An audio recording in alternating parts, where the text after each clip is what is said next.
आपके साथ।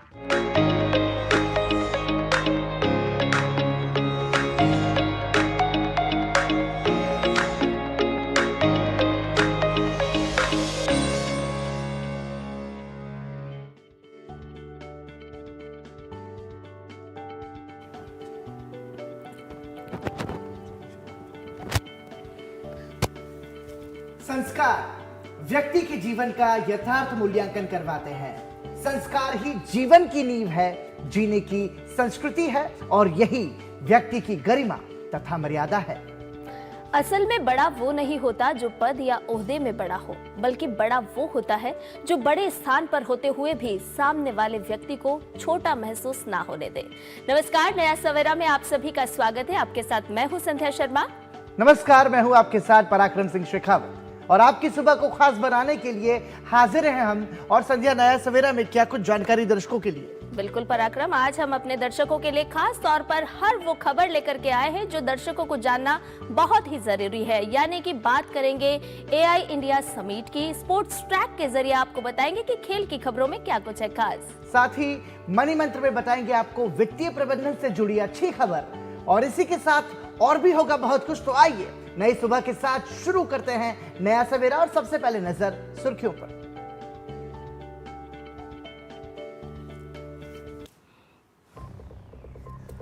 अब से 2 घंटे बाद सुबह 10 बजे शुरू होगी मोदी सर की क्लास। परीक्षा से पहले एग्जाम वॉरियर्स को मिलेगा टेंशन फ्री होने का फॉर्मूला। पहली बार देश भर में कई जगहों पर आयोजन।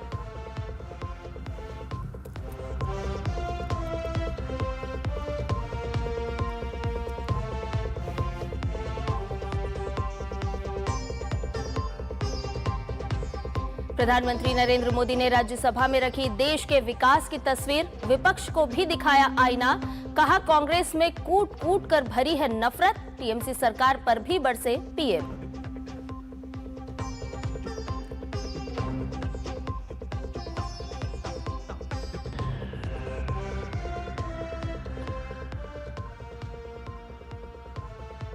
मेघालय में अवैध कोयला खदान हादसे की जांच के आदेश। अब तक 18 खनिकों की मौत, कुछ और के दबे होने की आशंका। केंद्र सरकार हर कदम पर मेघालय के साथ।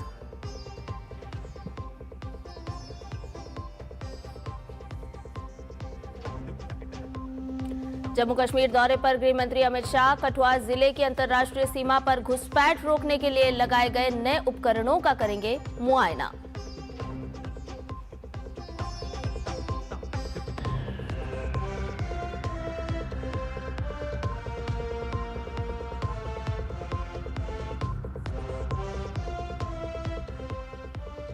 आज ओमान के मस्कट में होगी अमेरिका ईरान के बीच बातचीत। मिसाइल और ईरान समर्थित मिलिटेंट ग्रुप्स पर भी चर्चा संभव।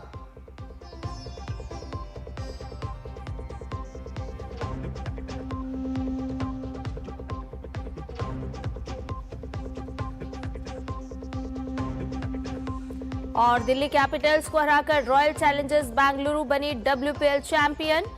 अब आज अंडर 19 वर्ल्ड कप में भिड़ेगी भारत और इंग्लैंड की टीम।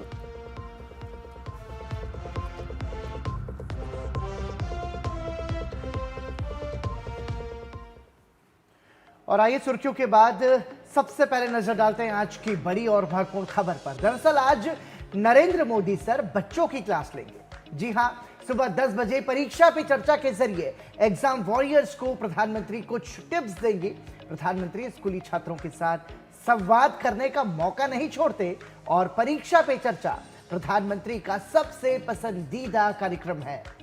इस कार्यक्रम के जरिए वो देश भर के छात्रों के साथ रूबरू होते हैं और उन्हें परीक्षा के तनाव से बेहतर तरीके से निपटने के गुर भी सिखाते हैं। प्रधानमंत्री इस कार्यक्रम के जरिए छात्रों को ये बताते हैं कि परीक्षा को कैसे सकारात्मक सोच के साथ लेना चाहिए और इसे एक उत्सव की तरह सेलिब्रेट करना चाहिए। परीक्षा पे चर्चा कार्यक्रम से जुड़ने और प्रधानमंत्री के साथ संवाद करने के लिए इस बार देश भर के स्कूली छात्रों में जबरदस्त उत्साह देखने को मिला। कार्यक्रम के 9वें संस्करण के लिए माईगोव पोर्टल पर 4.5 करोड़ से अधिक छात्रों, शिक्षकों और अभिभावकों ने पंजीकरण किया, जो किसी भी अन्य संस्करण के मुकाबले अधिक है।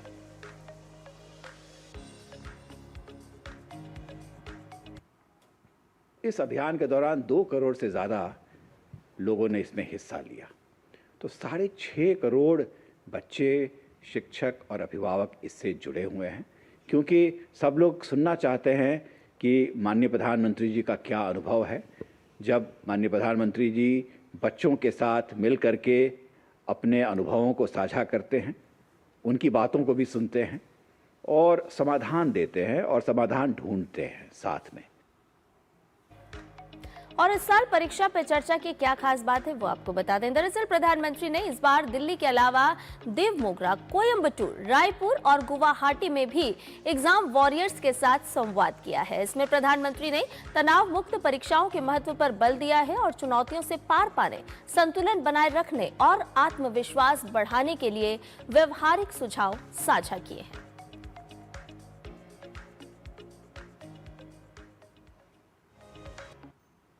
पूरी दुनिया में ऐसा कोई राष्ट्र नहीं होगा जहां राष्ट्र के जो प्रधानमंत्री हो वो छात्रों से डायरेक्ट संवाद करके उनको भयमुक्त करने के लिए प्रयास कर रहे हैं। दूसरा, इसमें से छात्रों को सिर्फ पढ़ाई नहीं, उसके साथ साथ आपको टोटल फुल डेवलपमेंट होना चाहिए। इसलिए आपको स्पोर्ट्स में हो, कल्चरल एक्टिविटीज़ में हो, अच्छी नींद भी करनी चाहिए। आप तो एआई और मोबाइल का उपयोग तो करें, लेकिन उसका लिमिट में रहना, ये सारी चीज़ें जब एक प्रधानमंत्री छात्रों से बात करते हैं तो एक अलग तरीके का मोटिवेशन निर्माण होता है।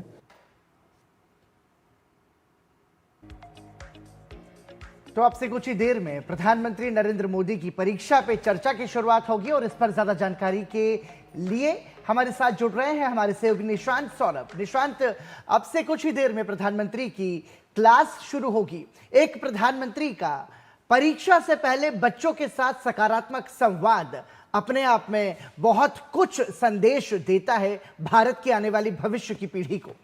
क्या कहेंगे?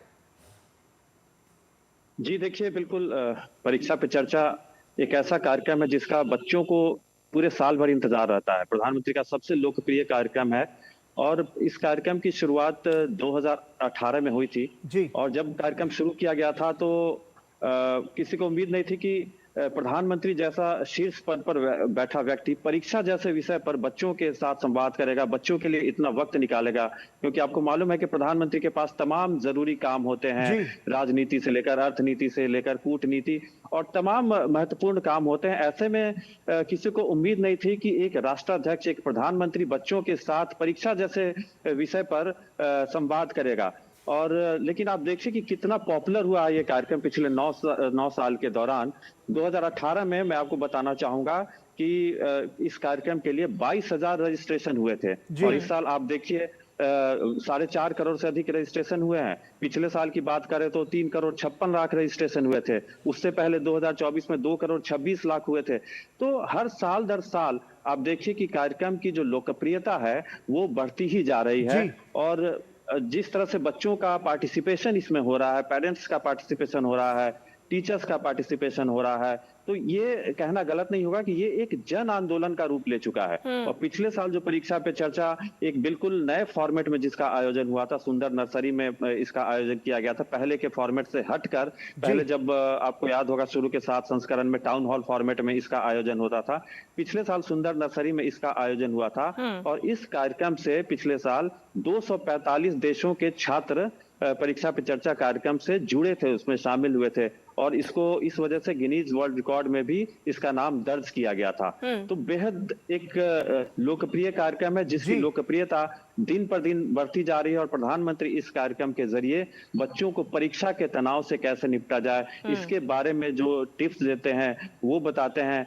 पेरेंट्स को भी बताते हैं कि कैसे वो अपने एक्सपेक्टेशंस जो है, अपनी उम्मीद है वो बच्चों के ऊपर ना ला दे। क्योंकि आपको मालूम है कि परीक्षा के ऊपर बच्चों से ज्यादा जो प्रेशर होता है वो अभिभावकों का होता है बच्चों के ऊपर। उनकी जो एक्सपेक्टेशन होते हैं, वो जो कंपैरिजन करते हैं दूसरे बच्चों के साथ कि किसी बच्चे को अगर 95% नंबर एग्जाम में आए तो हमारे बच्चे को उससे ज्यादा नंबर आना चाहिए, उसका जो प्रेशर होता है। प्रधानमंत्री ने पहले अपने कार्यक्रम में कहा भी था कि बहुत सारे अभिभावक ऐसे होते हैं जो अपने बच्चों के जो रिपोर्ट कार्ड होते हैं उनको अपना विजिटिंग कार्ड बना देते जी, हैं। बिल्कुल। तो बच्चों के ऊपर पेरेंट्स को अपना एक्सपेक्टेशंस जो है उसको लादने से बचना चाहिए।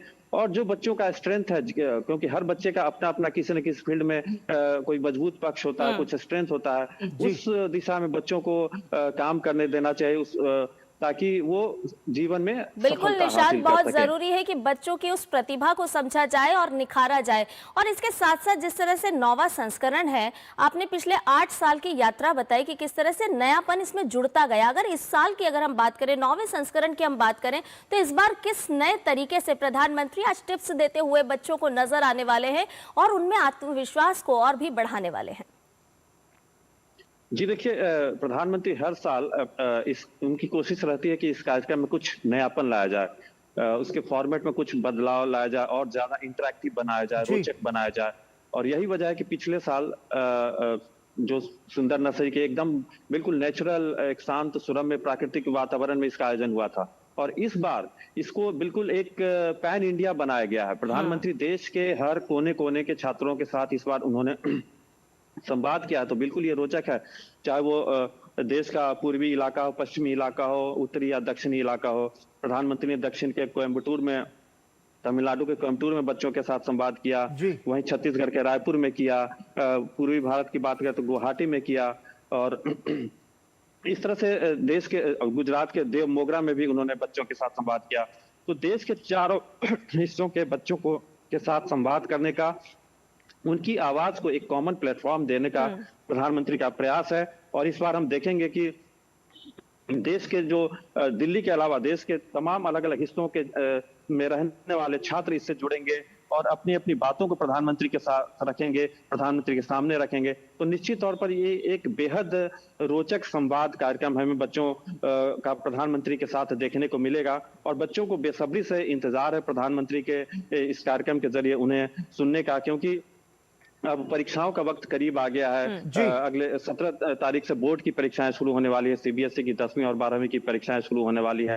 तो ऐसे में बच्चों को ये इंतजार है कि प्रधानमंत्री उन्हें क्या टिप्स देते हैं, ताकि वो सकारात्मक ऊर्जा के साथ, सकारात्मकता के साथ परीक्षा में शामिल हो, किसी तरह का भय न हो परीक्षा को लेकर उनके अंदर। क्योंकि हमने पहले भी कई बच्चों के साथ संवाद किया है जिन्होंने जिनको इस कार्यक्रम का फायदा मिला है। वो बताते हैं कि किस तरह वो परीक्षा से पहले वो काफी नर्वस थे परीक्षाओं को लेकर, प्रेशर दबाव की वजह से, लेकिन जैसे ही प्रधानमंत्री के साथ उनका संवाद हुआ, प्रधानमंत्री ने उन्हें टिप्स दिए, तो एक सकारात्मक ऊर्जा का उनके अंदर वाकई में बच्चों के साथ प्रधानमंत्री का ये संवाद सकारात्मक ऊर्जा को बढ़ावा देता है निशांत। और जिस तरीके से 4.5 करोड़ के लगभग जो पंजीकरण हुए हैं, वो इसकी लोकप्रियता को भी दर्शाता है कि कितना प्रेम अपने प्रधानमंत्री से हमारे भारत की जो छात्र हैं वो कर रहे हैं। और निश्चित रूप से इसके सकारात्मक परिणाम साल दर साल हमें देखने को भी मिल रहे हैं। बहुत बहुत धन्यवाद निशांत, इस तमाम जानकारी को हम तक पहुंचाने के लिए और दर्शकों को साझा करने के लिए।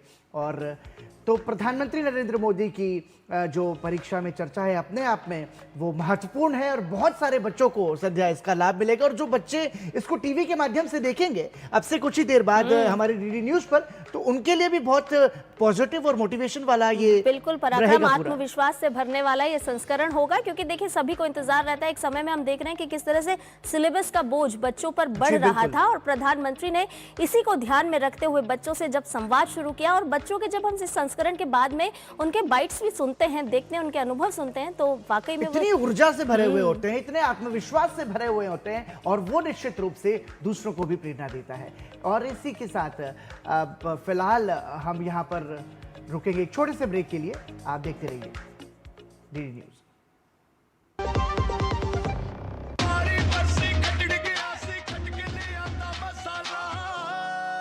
मसाला ओए, छोले दा या लोबे दा, पंजाबी छोले दा या पिंडी चने दा। अब छोलिया हो या लोबिया, पंजाबी छोले या पिंडी चने, सब कुछ मजेदार बने। सुनो, एक अच्छी इंश्योरेंस पॉलिसी एआई से पूछते हैं। एक ऐसी पॉलिसी जिसमें प्रीमियम पेमेंट हो लिमिटेड पर इनकम आती रहे लाइफ टाइम। LIC का जीवन उत्सव। एक ऐसी पॉलिसी जो दे होल लाइफ इंश्योरेंस कवर भी। LIC का जीवन उत्सव। वाह, चलो तो LIC की जीवन उत्सव पॉलिसी ही लेते हैं। मैं भी तुमसे यही कह रही थी। LIC का जीवन उत्सव। लाइफ टाइम सेलिब्रेशन मनाइए LIC के जीवन उत्सव के साथ। फ्यूचर सेट है। संडे को भी लैपटॉप पे लगे हो? अरे काम वाम छोड़ो, लाइफ में थोड़ा इंटरेस्ट लो। आपके लिए रिक्लाइनर चेयर ऑर्डर कर रहा हूँ, ये देखो। अरे इतनी महंगी चेयर क्यों ले रहा है? आप ही कहते हो लाइफ में ज्यादा इंटरेस्ट लो। अब जब ज्यादा इंटरेस्ट मिल रहा है तो कहीं खर्चने तो दो। ज्यादा इंटरेस्ट? स्टेबल मनी पे घर बैठे FD कराएं और पाएं 1% तक इंटरेस्ट। स्टेबल मनी, इंडिया का FD booking app. Download now. मेरी पसंद, मेरी पसंद, मेरी पसंद, मेरी पसंद, हमारी पसंद, हम सबकी पसंद। मजबूत देश का मजबूत सरिया हो गया steel. Message message message. Dear investor, एक एक्सपर्ट स्टॉक टिप खास आपके लिए। ये ऐप डाउनलोड करो और पैसे डबल करो। एक्सपर्ट जी, बदमाश का बाप हूं मैं। ऐप डाउनलोड करने से पहले मैं आपका पूरा रिपोर्ट कार्ड निकालूंगा। मैं मूर्ख नहीं हूँ। डिस्टेंस। UPI कहता है अगर कोई ऐसी सलाह दे तो पहले एडवाइजर की पूरी जांच कर ले और कहे मैं मूर्ख नहीं।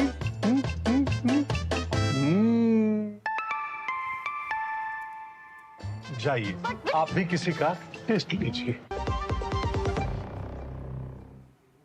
और ब्रेक के बाद नया सवेरा में आपका एक बार फिर से स्वागत है। आइए खबरों में बढ़ते हैं आगे। आपको बता दें कि आज संसद के दोनों सदनों में कामकाज को देखा जाए तो लोकसभा और राज्यसभा में प्रश्नकाल सूचीबद्ध है। प्रश्नकाल के दौरान सांसद विभिन्न मंत्रालयों से जुड़े सवाल उठाएंगे और इनके जवाब संबंधित मंत्रालय के मंत्री अपने अपने विभागों की ओर से देंगे। लोकसभा में प्रश्नकाल के बाद शून्यकाल निर्धारित किया गया है। इसके साथ ही लोकसभा में आज से आम बजट पर चर्चा की शुरुआत होना भी कार्यसूची में शामिल है। इसके साथ ही चूंकि आज शुक्रवार है, इसलिए संसदीय परंपरा के अनुसार यह दिन प्राइवेट मेंबर बिल और प्राइवेट मेंबर प्रस्तावों के लिए निर्धारित रहता है। ऐसे में दोनों सदनों में निजी सदस्यों द्वारा विधेयक और प्रस्ताव पेश किए जाएंगे। प्राइवेट मेंबर बिल के माध्यम से सांसद सरकार से इतर अपने विधायी सुझाव सदन के समक्ष रखते हैं।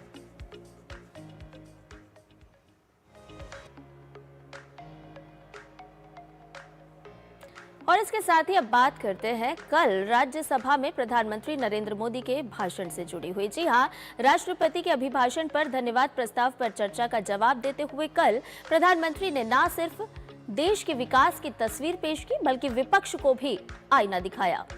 साथ ही प्रधानमंत्री ने कहा कि पिछले 3-4 दिन से लोकसभा में जिस तरह विपक्ष का व्यवहार रहा, उससे राष्ट्रपति और संविधान का अपमान हुआ है। प्रधानमंत्री ने अपने भाषण में सदानंद मास्टर का नाम लिया, उन्हें एक साहसी शिक्षक और सामाजिक कार्यकर्ता बताया।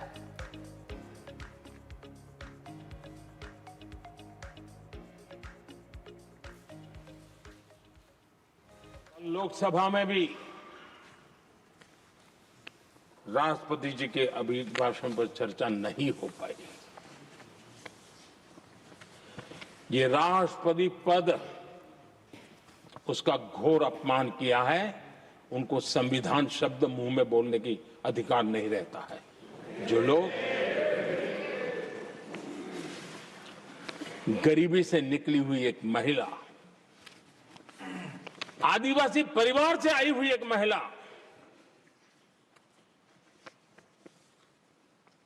जब आपने लोकसभा में जो व्यवहार किया है, आपने आदिवासी समाज का अपमान किया है, आपने महिला का अपमान किया है।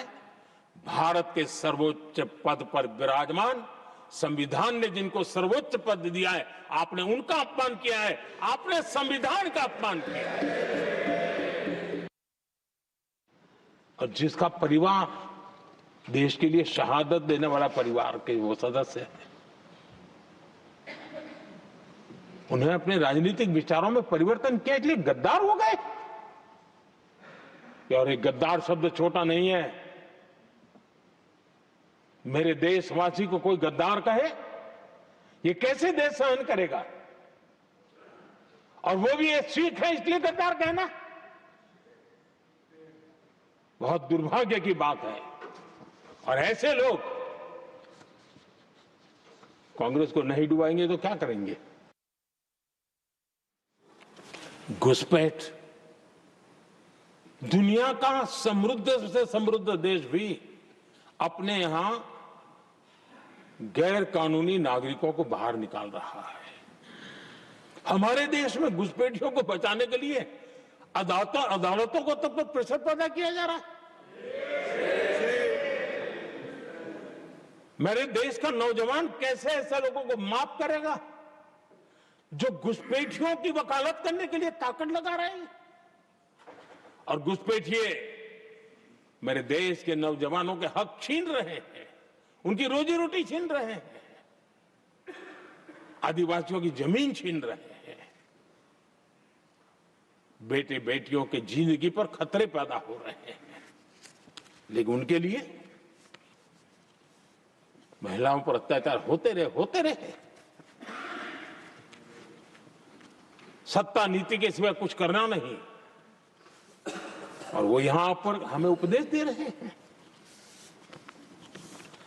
और ऐसे चिंताजनक सभी विषयों पर आंखें मूंद करके बैठे हुए वो लोग हैं।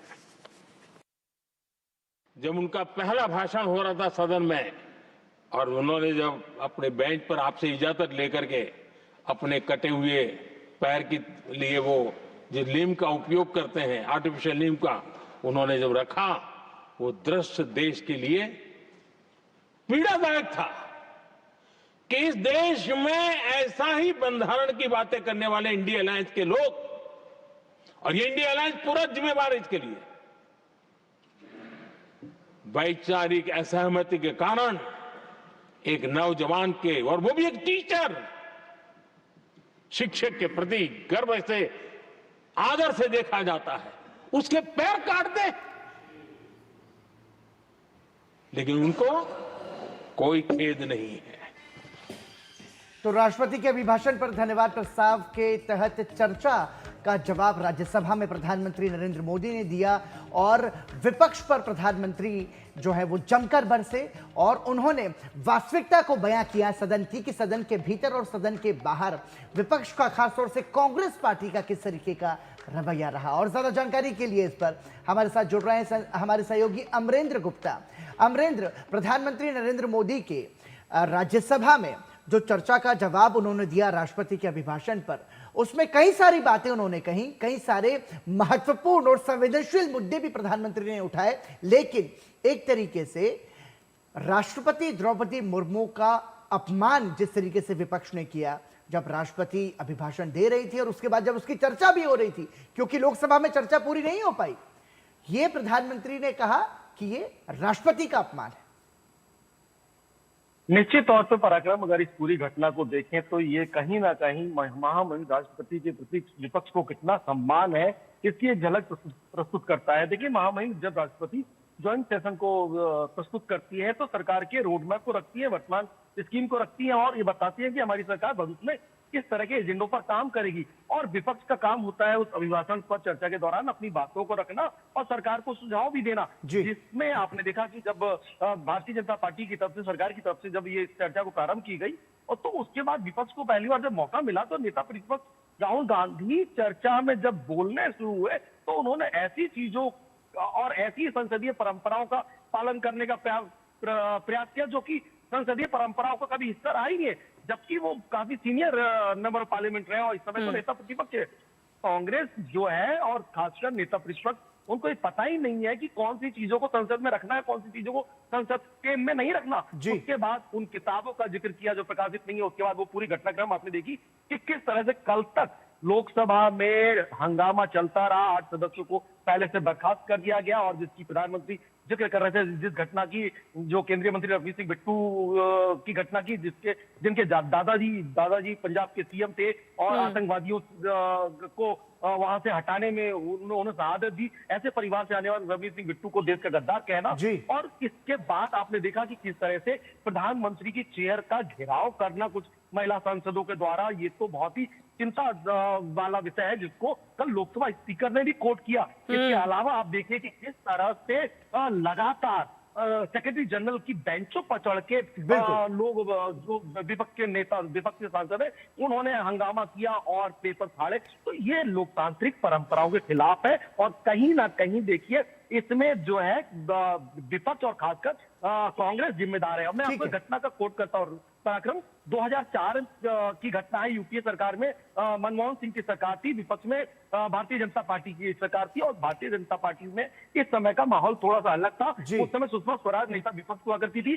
तब प्रधानमंत्री मनमोहन सिंह लोकसभा में जाते हैं और विपक्ष किसी मुद्दों पर उनसे नाराज था, तो लोकसभा में प्रधानमंत्री मनमोहन सिंह बोल नहीं पाते, लेकिन विपक्ष के तौर पे सुषमा स्वराज जी ने अपना भाषण अभिभाषण पूरा किया। और अमरेंद्र, यहाँ पर सवाल यही उठता है कि ऐसा नहीं है कि भारतीय जनता पार्टी या एनडीए कभी विपक्ष में नहीं रही, और जब जब वो विपक्ष में रही तब भी उन्होंने एक संदेश साफ तौर पर दिया कि राष्ट्रहित की बात हमेशा होना चाहिए, चाहे वो सत्ता पक्ष का सहयोग भी करना पड़े।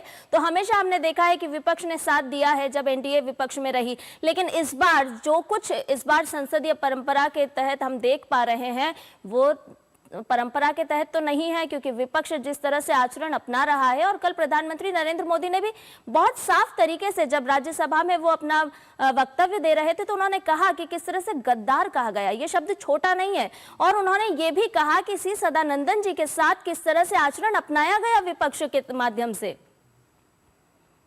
संध्या 96 मिनट का अगर वो आप राष्ट्रपति अभिभाषण पर प्रधानमंत्री का संबोधन सुने तो उन्होंने न सिर्फ भारत के विकसित भारत बनने की राह किस तरह से होगी और किस तरह के सरकार के एजेंडे होंगे उसको रखा, जबकि उसके अलावा यूएस और भारत की डील को भी सबके सामने रखने की कोशिश की। इसके अलावा आपने देखा कि कांग्रेस पर किस तरह से प्रहार किया, बोफोर्स कांड से लेके और वर्तमान में जिस तरह से कांग्रेस की नीतियां उससे बात की। और एक जो स्पष्ट करने वाली घटना जो कि आपने राज्यसभा में पूरे देश और पूरे दुनिया ने देखा कि किस तरह से केरल से सी सदानंद मास्टर जो कि मूलतः मास्टर हुआ करते थे और सीपीआईएम ने किस तरह से उनको 22 साल की उम्र में एक घटना में उनके पैर काट दिए थे, लेकिन उनके भाषणों में वो दर्द तो झलका। और प्रधानमंत्री ने इसी का जिक्र किया कि देखिए भाषा शैली हमारी कैसी है, हम कितने संवेदनशील लोग हैं और हम किसी भी स्थिति में हर तरह से सामने से अपनी बात को रखते हैं, लेकिन कोई गलत तरीका नहीं अपनाते। तो ऐसे ऐसे प्रधानमंत्री ने कल उदाहरण दिए जिसमें विपक्ष को सोचना चाहिए।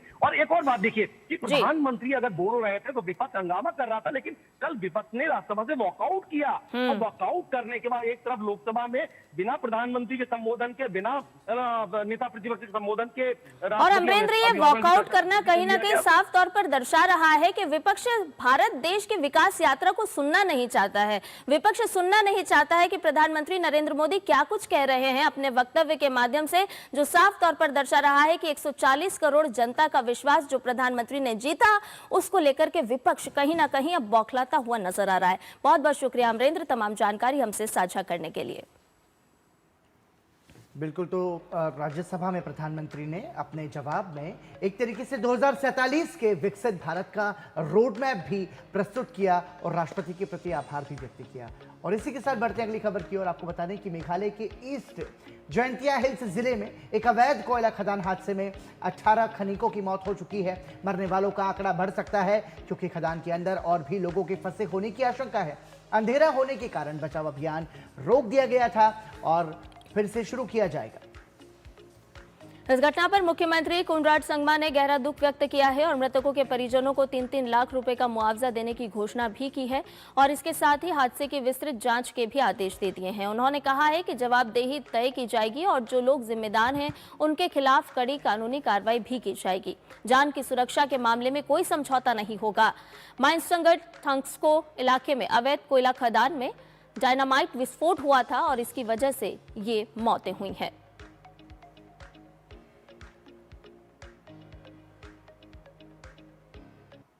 As I said, whoever is responsible for this particular incident, very, very strict action will be taken. We will not let anybody who's involved in this let go. These are things that cannot be tolerated anymore. So therefore, we will take action against all those who are involved. Karnataka में स्थानीय निकाय चुनावों में अब EVM की जगह ballot paper से मतदान होगा। कर्नाटक मंत्रिमंडल ने आने वाले स्थानीय निकाय चुनावों से जुड़े संशोधन विधेयक को गुरुवार को मंजूरी दे दी, जिससे चुनावों में मतपत्र और मतपेटियों के उपयोग का रास्ता साफ हो गया। कैबिनेट ने कर्नाटक ग्राम स्वराज एवं पंचायती राज संशोधन विधेयक 2026 को मंजूरी दे दी है। कैबिनेट बैठक के बाद राज्य के मंत्री एच.के. पाटिल ने कहा है कि सरकार ने पंचायत चुनाव में मतपत्र और मतपेटियों के इस्तेमाल का निर्णय लिया है।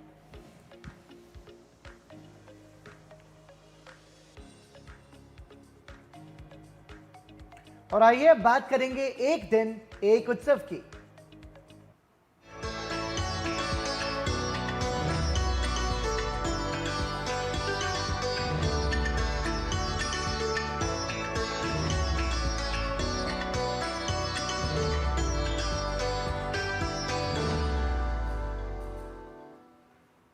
हिमालय की गोद में बसे अरुणाचल प्रदेश की वादियों में इन दिनों रंगों, संगीत और परंपराओं की गूंज है। मौका है बुरी बूट यूलो महोत्सव का। न्याशी जनजाति का ये त्योहार न केवल बसंत के आगमन का प्रतीक होता है, बल्कि प्रकृति के प्रति आभार जताने का एक जरिया भी है। फरवरी माह की हल्की ठंड और ढोल की थाप, ये दस्तक है अरुणाचल के जीवंत उत्सव बुरी बूट योलो की। न्याशी जनजाति का ये त्योहार राज्य की सांस्कृतिक पहचान का सबसे आकर्षक हिस्सा है। अरुणाचल की पहाड़ियों में जब फरवरी माह की ठंड हवाएं बसंत की दस्तक देती है, तब यहाँ उत्सव का माहौल बन जाता है। ये उत्सव मुख्य रूप से राज्य की प्रमुख जनजाति न्याशी जनजाति द्वारा मनाया जाता है।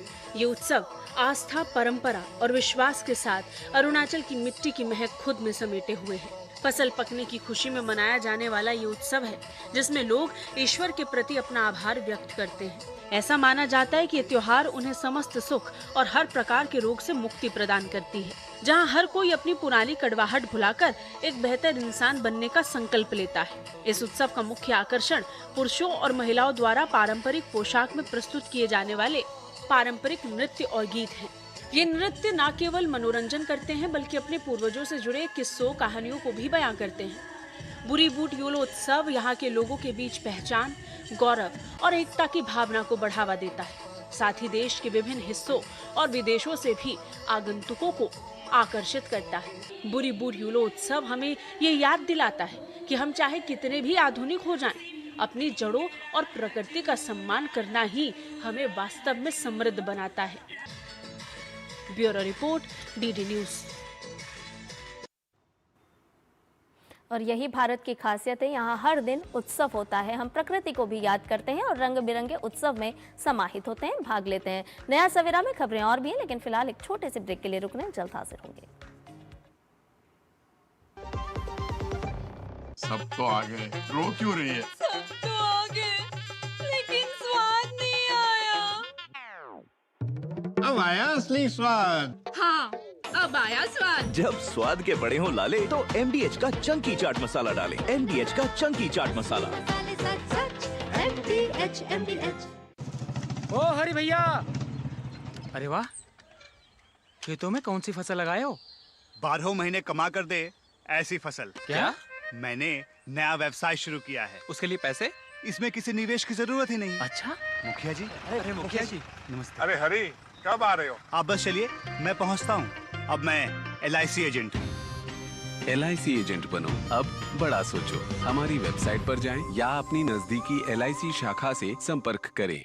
जब धरती चीर कर निकलता है लोहे का पत्थर और मिलता है मोंगिया के जोश से, फिर तपता है, पिघलता है और बनता है फौलाद।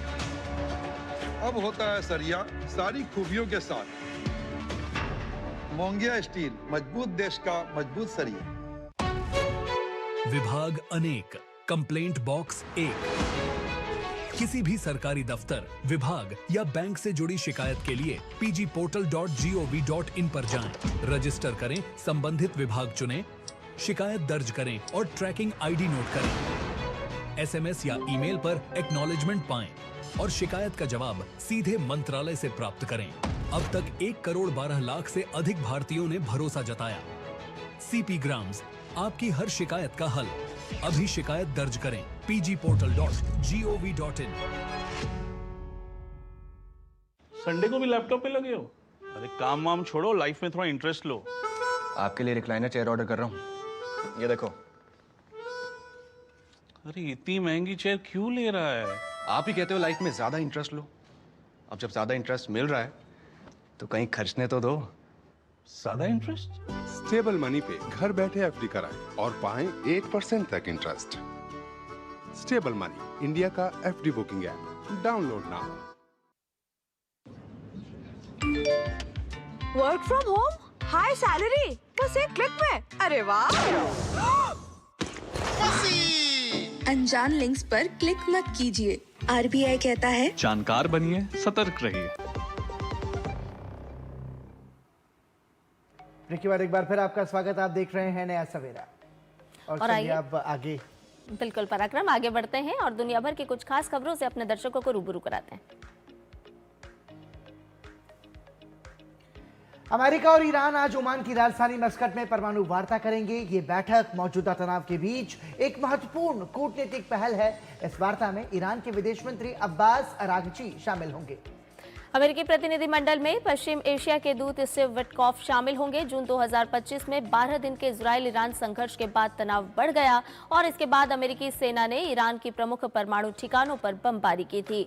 हाल के महीनों की बात की जाए तो ईरान ने देशव्यापी विरोध प्रदर्शनों पर हिंसक कार्रवाई भी की है। ईरान चाहता है कि बातचीत परमाणु मुद्दे और प्रतिबंधों में ढील तक सीमित रहे, लेकिन अमेरिका ईरान के बैलिस्टिक मिसाइल कार्यक्रम और क्षेत्रीय गतिविधियों को भी एजेंडे में शामिल करने पर जोर दे रहा है। अंतर्राष्ट्रीय समुदाय इस पर बारीकी से नजर रखे हुए है, क्योंकि इसका परिणाम पूरे क्षेत्र में स्थिरता, वैश्विक ऊर्जा बाजारों और परमाणु प्रसार रोकने के प्रयासों को प्रभावित कर सकता है।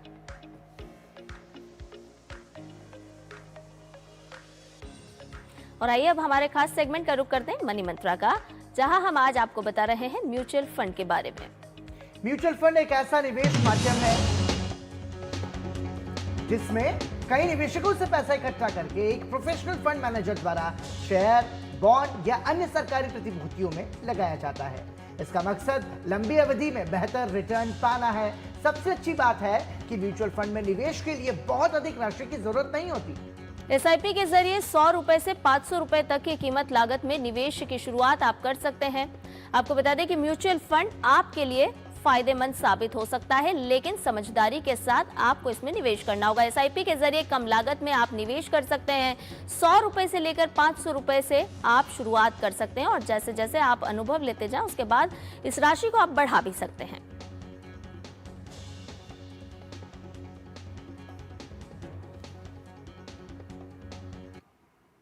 और आइए अब खबरें देखते हैं खेल जगत से स्पोर्ट्स ट्रैक में। अंडर 19 क्रिकेट विश्व कप के फाइनल में आज भारत का सामना इंग्लैंड से होगा। दोनों टीमें आज दोपहर 1 बजे हरारे में भिड़ेंगी। रॉयल चैलेंजर्स बेंगलुरु ने WPL 2026 का खिताब अपने नाम कर लिया। फाइनल में RCB ने दिल्ली कैपिटल्स को 6 विकेट से हराकर खिताब पर कब्जा जमाया। उज्बेकिस्तान में आयोजित world para arm wrestling cup 2026 में भारत के श्रीमंत झा ने कांस्य पदक हासिल कर देश का नाम रोशन किया है।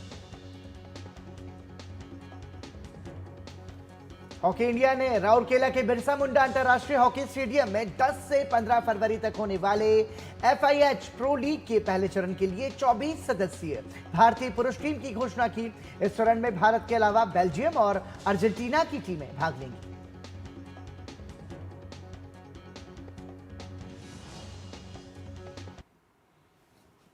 और आज शुक्रवार का दिन है, तो आज हम बात करेंगे फिल्मी फ्राइडे की।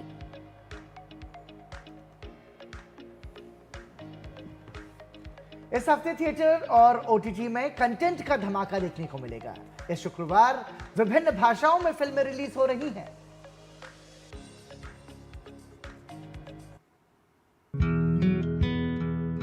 इस हफ्ते की रिलीजेस में सबसे पहले बात वध 2 की। हिंदी क्राइम थ्रिलर और 2022 की फिल्म वध का आध्यात्मिक सीक्वल। इसका निर्देशन किया है जसपाल सिंह संधू ने। नीना गुप्ता और संजय मिश्रा की अहम भूमिकाओं के साथ ये फिल्म दमदार परफॉर्मेंस के साथ एक इंटेंस कहानी का वादा करती है। Haunted 3D ghost of the past Vikram Bhatt और मनीष पी चौहान के डायरेक्शन में बनी इस हॉरर थ्रिलर में महाअक्षय चक्रवर्ती, गौरव बाजपेयी और श्रुति प्रकाश हैं। डरावने पलों और सुपर नेचुरल एलिमेंट से भरी ये फिल्म क्या दर्शकों को सिनेमा घरों तक ला पाएगी? अहम सवाल है। 6 फरवरी को सिनेमा घरों में रिलीज हो रही है भाभी जी घर पर हैं, fun on the run. Shashank Bali निर्देशित ये कॉमेडी एंटरटेनर लोकप्रिय टीवी किरदारों को बड़े पर्दे पर मजेदार उथल पुथल के साथ लाती है। रोहिताश गौड़, शुभांगी अत्रे, आशिफ शेख, रवि किशन और अन्य कलाकारों के साथ ये फिल्म एक रोलर कोस्टर राइड लग रही है। गुणशेखर निर्देशित तेलुगु फिल्म यूफोरिया भी रिलीज हो रही है। एक युवा उन्मुख सामाजिक ड्रामा फिल्म जो ड्रग संस्कृति और युवा जीवन पर इसके प्रभाव पर प्रकाश डालती है। फिल्म में नजर आएंगे भूमिका चावला और सारा अर्जुन। साथ ही दर्शक देख सकते हैं योगिता, एक्शन से भरपूर तमिल फिल्म जिसका निर्देशन गवोथम कृष्णा ने किया है। साई धनशिका और सयाजी शिंदे अहम भूमिका में हैं। फिल्म न्याय और मुक्ति पर केंद्रित है। इस फ्राइडे ओटीटी पर भी नए कंटेंट का धमाका देखने को मिलेगा। टीवी स्टार्स बड़े पर्दे पर जा रहे हैं तो बड़े पर्दे के सितारे छोटे पर्दे पर आ रहे हैं। साउथ सुपरस्टार प्रभास की फिल्म राजा साहब इस हफ्ते ओटीटी पर दस्तक दे रही है। इसका थिएट्रिकल रिलीज बेहद निराशाजनक रहा था। साथ ही कपिल शर्मा की मल्टी स्टारर फिल्म किस किस को प्यार करूं 2 भी जियो हॉटस्टार पर रिलीज हो रही है।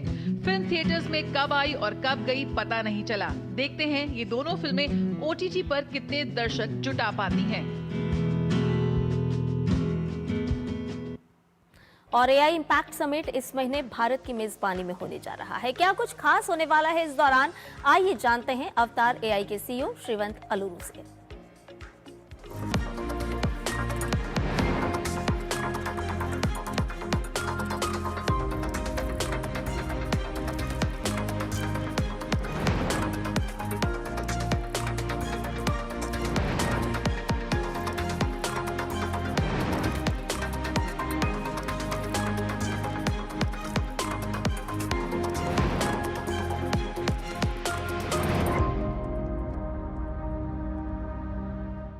नमस्कार, एआई इम्पैक्ट समिट 2026 पर आप देख रहे हैं ये खास पेशकश।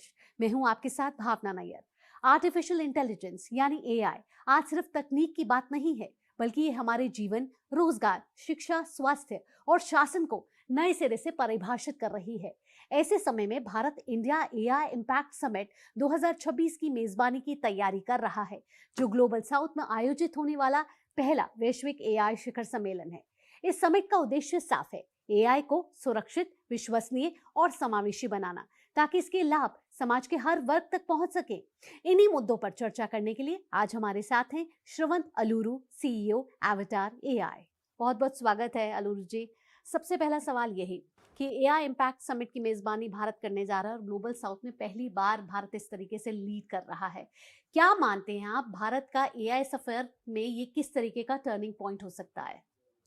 जी बिल्कुल, आपने सही कहा। आई थिंक पहली बार ग्लोबल साउथ की कंट्री होस्ट कर रही है एआई समिट, और मुझे लगता है कि ये एक बहुत ही ऐतिहासिक मोमेंट है, क्योंकि अगर हम माननीय प्रधानमंत्री जी की जो दी गई मार्गदर्शन है विकसित भारत 2047, उस नज़रिए से देखें तो हमें रियलाइजेशन ये होगा कि एआई अगले 10 साल में बहुत इम्पॉर्टेंट भूमिका प्ले करने वाला है। इनफैक्ट हमारे डिस्कशंस में हम कहते हैं $1 ट्रिलियन जीडीपी कंट्रीब्यूशन 2035 तक, एंड उस दायरे से काफ़ी इम्पॉर्टेंट होगा भारत को कि वो एआई में लीडरशिप दिखाए। आज के युवा शक्ति जो भारत के पास है, टैलेंट डेंसिटी, उससे क्लियरली एआई ना कि सिर्फ इंडिया के लिए बनाया जा सकता है बट ग्लोबली बनाया जा सकता है। तो ग्लोबल साउथ में जिस तरीके से भारत एआई में लीड करने जा रहा है, आप क्या मानते हैं कि ग्लोबल साउथ में अभी एआई को लेकर क्या चुनौतियां हैं और Bharat as a AI model में कैसे लीडर बन सकता है ग्लोबल साउथ में?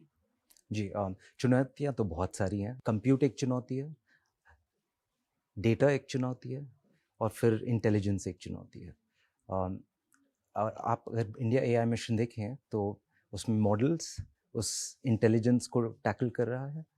कंप्यूट, जो कि इतने सारे जीपीयूज हमने अपने सॉवरेन ओनरशिप के साथ एस्टैब्लिश की है, और फिर डेटा आज के तारीख पे हर बार इंक्रीज होता है, but last I saw about 7,000 data sets publicly available हैं, वैलिडेटेड, क्लीन। अब ये कुछ डेटा सेट्स हैं आम नागरिकों के लिए, किसान मान लीजिए आप, बहुत सारे ऐसे डेटा सेट्स हैं, और कुछ हेल्थ और ऐसे इम्पॉर्टेंट टॉपिक्स पे हैं। अब उससे होता ये है कि इंडिया की जो टैलेंट डेंसिटी है आज की तारीख पे, इतने सारे स्टार्टअप्स हैं। अगर आप अटल इनोवेशन मिशन देखें तो 5,000 स्टार्टअप्स तो वही हैं। उनको एक काबिलियत मिलती है कि वो अंडर द प्लम्बिंग, जैसे डेटा, कंप्यूट और एआई के बजाय एक्चुअली सोचे कि इम्पैक्ट कैसे अनलॉक करना है। और मुझे लगता है कि इंडिया का अपॉर्चुनिटी, आपके क्वेश्चन पे वापस आके मुझे लगता है कि इंडिया का रियल अपॉर्चुनिटी ये है कि हम एआई को कैपेबिलिटी की तरह ना देख के एक सिविक कैपेबिलिटी की तरह देखें, जिसका मतलब है कि एक आम नागरिक की ज़िंदगी कैसे बेहतर हो, उनके प्रोडक्टिविटी कैसे बेहतर हो, अगर वो कहीं काम कर रहे हैं तो उनके काम क्षेत्र में कैसे प्रोडक्टिविटी अनलॉक किया जाए। और ये अगर हम नेशन की तरह डिजिटल पब्लिक इंफ्रास्ट्रक्चर की तरह करें, जो कि इंडिया एआई मिशन का संकल्प है, तो मुझे लगता है कि इंडिया बहुत अच्छे पोजीशन में। और ये रेयर है, अगर आप बाकी किसी भी कंट्री में देखें तो ये इस तरीके से कोई किया नहीं है। और मुझे लगता है इंडिया ने यूपीआई में, आधार में ऑलरेडी अपना ये काबिलियत ग्लोबल स्तर पर दिखाया है, और मुझे लगता है एआई नेक्स्ट होगा। बिल्कुल, आपने यूपीआई की बात करी तो प्रधानमंत्री नरेंद्र मोदी भी कहते हैं कि जिस तरीके से हमने भारत में एक डिजिटल इंफ्रास्ट्रक्चर खड़ा किया है, अब वक्त आ चला है कि हम इंटेलिजेंस इंफ्रास्ट्रक्चर को भी खड़ा करें। साथ ही आप बात कर रहे हैं स्टार्टअप्स की, तेजी से बढ़ रहा है भारत एआई स्टार्टअप्स में, लेकिन चुनौती यही है कि डेटा को कैसे सुरक्षित किया जाए।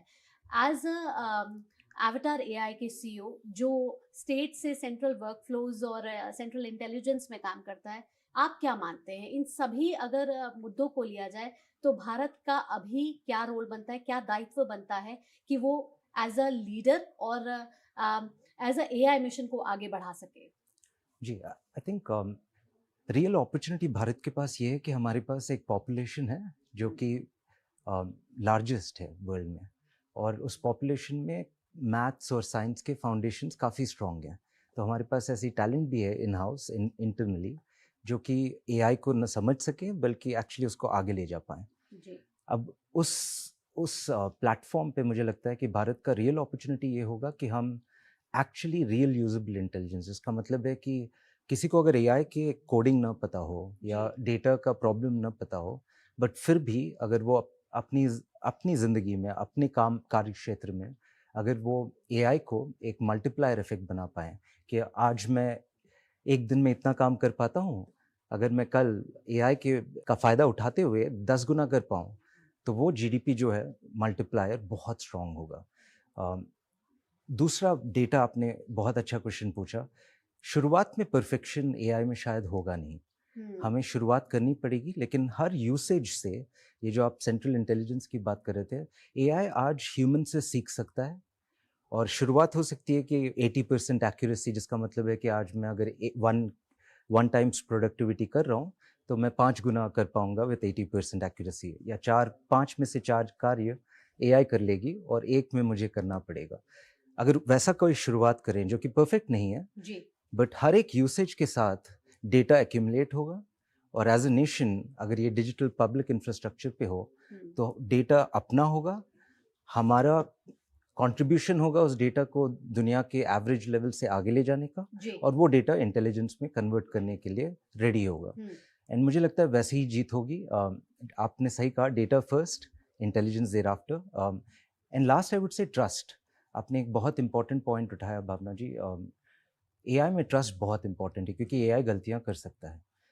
एआई में फाउंडेशनल मॉडल्स कोई भी उठा लीजिए आप, एक्यूरेसी 90x% होगा, जिसका मतलब है कि 100 माइनस 90x% वो गलतियां कर सकता है। तो शुरुआत शायद ऐसे करनी पड़ेगी कि हमें मिशन क्रिटिकल कार्यों में ह्यूमन को रखना पड़ेगा, and eventually over time human शायद बड़ी चीज़ें करते रहें, और एआई जो ग्रंट वर्क है, जो रिपीटेटिव वर्क है, वो उनकी प्लेट से हटाता रहे। मुझे फ्यूचर वैसा बनता हुआ दिख रहा है। बिल्कुल, लेकिन अगर बात करें आम आदमी की, तो एक आम आदमी आजकल डरा हुआ है एआई से। डरा इसलिए हुआ है कि क्या एआई के आने से, एआई तो पहले से ही है, लेकिन एआई के और विस्तार से क्या नौकरियां कम हो जाएंगी? और साथ ही भारत सरकार हमेशा कह रही है कि एआई तकनीक जो है वो हमारा साथ देने के लिए, नौकरियां कम करने के लिए नहीं है। तो is it like scaling up और स्केलिंग अप? जी, वेरी गुड क्वेश्चन। आज के जॉब्स करंट डेफिनेशन में शायद चैलेंज होंगे, लेकिन इसका मतलब ये नहीं कि ह्यूमन जेन्युइनिटी को एआई रिप्लेस कर देगा। वो मुझे लगता है कि अभी उस लेवल का आर्टिफिशियल जनरल इंटेलिजेंस दिख तो नहीं रहा, मे बी 10 साल बाद। बट आज की तारीख पे रियल अपॉर्चुनिटी ये है कि हम एआई प्लस ह्यूमन को कैसे एक्टिवेट करें, जिसका मतलब है हर ह्यूमन को अपने पुराने दायरों से बाहर निकल के एक नए ओपन माइंडेड अपस्किलिंग जर्नी करनी पड़ेगी। जो कल हम स्कूल में सीखते थे उनमें से काफ़ी कुछ आज एआई कार्य क्षेत्र में कर लेगा, जिसका मतलब है कि एजुकेशन से लेके अपस्किलिंग तक हमें एक और बार रिविजिट करना पड़ेगा अगले 10 सालों में। हाँ, डर लगता है लोगों को क्योंकि वो ब्रेन को चैलेंज कर रहा है इस बार, बॉडी को नहीं। और ब्रेन हमारा पावर रहा है civilisationally, but I think AI plus human will make a human brain super human, and मुझे वो फ्यूचर ज़्यादा रियलिस्टिक लगता है। और एआई इम्पैक्ट समिट जब आने वाला है तो बहुत सारे देश इसमें अपनी भागीदारी देने वाले हैं। कैसे सभी ये देश मिलकर, जिसमें भारत भी एक लीडर के तौर पर आगे बढ़ता हुआ नजर आ रहा है, प्रधानमंत्री नरेंद्र मोदी का भी ये विजन है, कैसे ये सारे देश मिलकर दुनिया के लिए एक बेहतर एआई इकोसिस्टम खड़ा कर सकते हैं? मुझे लगता है AI में भी ऐसी एक अपॉर्चुनिटी आएगा जहाँ पे आम नागरिक की तरह से देखें तो लेट्स थिंक ऑफ अ किसान। अगर किसान को लें, उनको कब बीज सो करना है जी, उस पे वेदर का एक इम्पैक्ट है, और हमारे पास इसरो सैटेलाइट्स हैं जो वेदर का डेटा लेके प्रेडिक्ट कर सकती हैं। अब एक ऐसा इंटेलिजेंस बनाए जो जिसे हम UAI कहते हैं, यूनाइटेड AI इंटरफेस। ये इंडिया AI मिशन का एक संकल्प है कि सारे मॉडल्स, डेटा, कंप्यूट इन सबको जोड़ पाएं और उसको आम नागरिक तक ले जाते वक्त ऐसे सिंप्लीफाई कर पाएं कि एक किसान अपने गुजराती में एक ऐप से बात कर रहा है कि ये रोप सो करना है मुझे और कितना टाइम देना चाहिए, ये सही वेदर है क्या, और ये सीड सही है क्या, या कोई और प्लांट बेटर है। अब AI जाएगा, इसरो के सैटेलाइट्स से प्रेडिक्शन करेगा कि यहाँ का वेदर सिचुएशन क्या है, may be ground water levels को देखेगा, ऐसे बहुत सारे डिफरेंट डेटा सोर्सेज को अंडरस्टैंड करेगा और फिर एक जवाब देगा कि ये सही वक्त नहीं है, मे बी ये बीज नहीं, कोई और बीज आप अभी बो दीजिए, आपको ज़्यादा प्रोडक्टिविटी, क्रॉप यील्ड मिलेगा।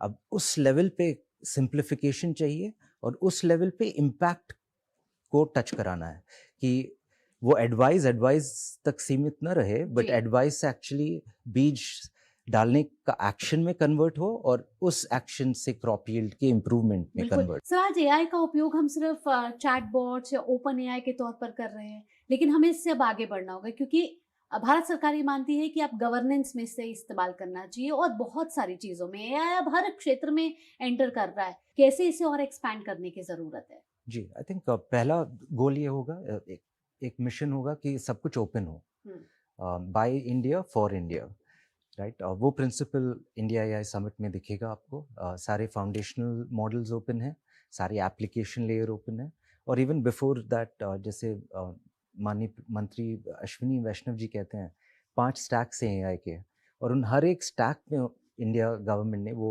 एक संकल्प लिया है, एंड आई थिंक आज बहुत सारे रिजल्ट्स दिख रहे हैं उससे।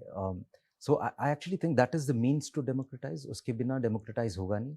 एंड दूसरा अप्रोच ये होगा कि यूज केस कैपिटल बनाना है भारत को, मतलब AI एक मॉडल और एक एक्यूरेसी बेंचमार्क ना हो, बट AI एक्चुअली हर दिन हर एक नागरिक की ज़िंदगी बदल रहा हो, और उसके लिए वैसा डेमोक्रेटाइजेशन के लिए एप्लीकेशंस लाने पड़ेंगे, सेक्टर स्पेसिफिक एप्लीकेशंस लाने पड़ेंगे, और एफिशिएंसी पे काम करना पड़ेगा। मुझे लगता है भारत ग्लोबल स्तर पर एफिशिएंसी, जैसे इसरो ने स्पेस में किया, उसी तरीके से भारत AI में एफिशिएंसी पे क्लेम कर सकता है, क्योंकि आज हमारे पास शायद सबसे ज़्यादा स्मॉल लैंग्वेज मॉडल्स आ रहे हैं जी। पूरी इंडिया AI मिशन में सारे मॉडल स्मॉल हैं, जिसका मतलब ये है कि किसान को पे नहीं करना पड़ेगा।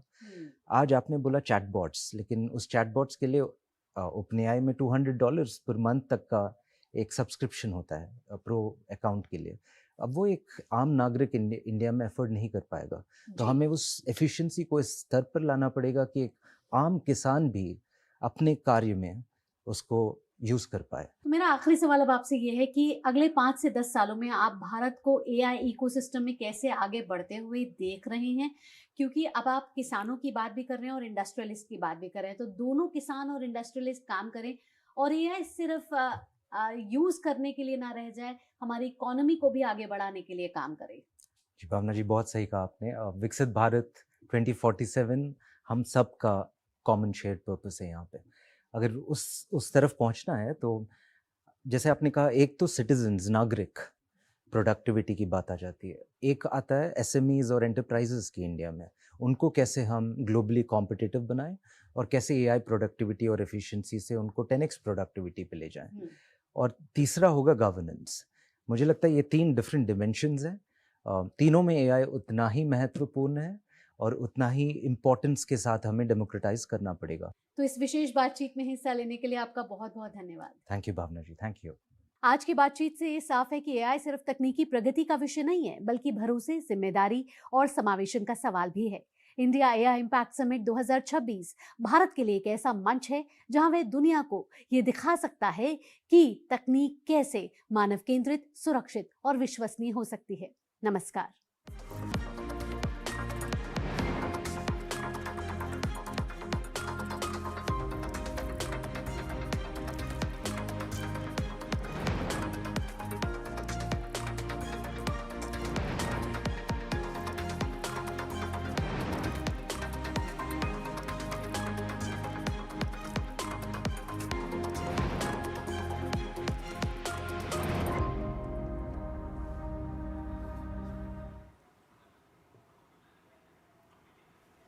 तो इंडिया एआई इम्पैक्ट समिट से जुड़ा हुआ खास विमर्श में इंटरव्यू के कुछ अंश आप देख रहे थे नया सवेरा में। और आइए नया सवेरा में आप बात कर लेते हैं मौसम।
और नया सवेरा में अब वक्त हो चला है आप सभी से विदा लेने का, लेकिन जाने के साथ साथ हम आपको आज छोड़े जाएंगे कुछ खास झलकियों के साथ।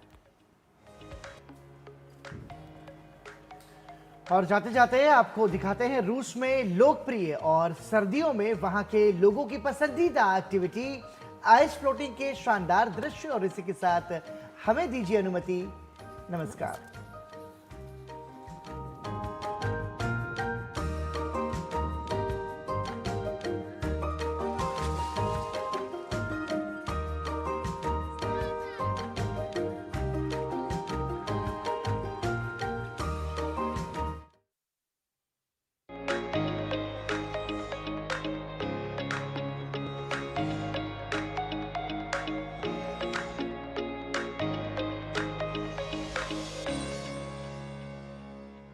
नया सवेरा के प्रायोजक थे LIC, हर पल आपके साथ।